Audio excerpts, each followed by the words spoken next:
COP, ça veut dire conférence des parties, Conference of Parties, donc les parties sont les États, qui se réunissent tous les ans pour essayer d'avancer vers l'accord climat international.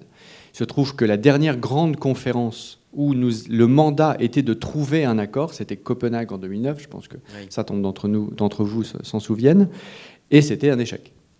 Et en 2011, donc 2 ans après Copenhague, il a été décidé de se redonner 4 ans pour trouver l'accord international sur le climat. 2011 plus 4 ans, ça fait 2015.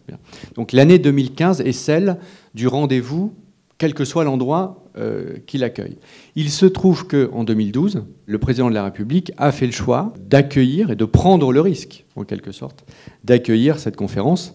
Et juste pour l'anecdote, c'était risqué, hein. On était les seuls.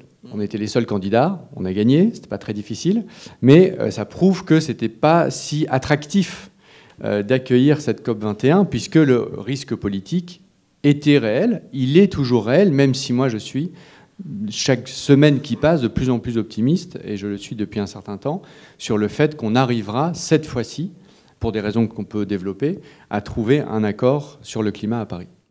Il faut que l'accord de Paris soit écrit légalement de telle et telle manière, et tous les juristes sont mis d'accord, y compris les juristes chinois, y compris les juristes russes, y compris les juristes brésiliens, pour dire « Ok, on va écrire l'accord pour qu'il soit ratifiable par le président Obama lui-même avant qu'il s'en aille ».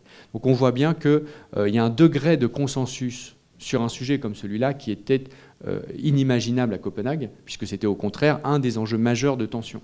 Donc là, on est passé complètement à une autre histoire et on dit, OK, c'est un fait, on est beaucoup plus dans la réalité politique et géopolitique, puisqu'on dit, on va l'écrire de façon à ce qu'il puisse être ratifié par Obama.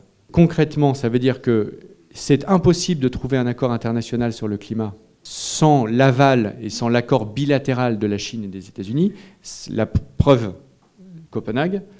Je pense que la preuve inverse, ce sera Paris, c'est-à-dire qu'une fois que vous avez un accord entre la Chine et les États-Unis, les 2 plus grandes puissances économiques, les 2 plus grands émetteurs du monde en termes de CO2, vous avez le socle pour trouver l'accord de Paris.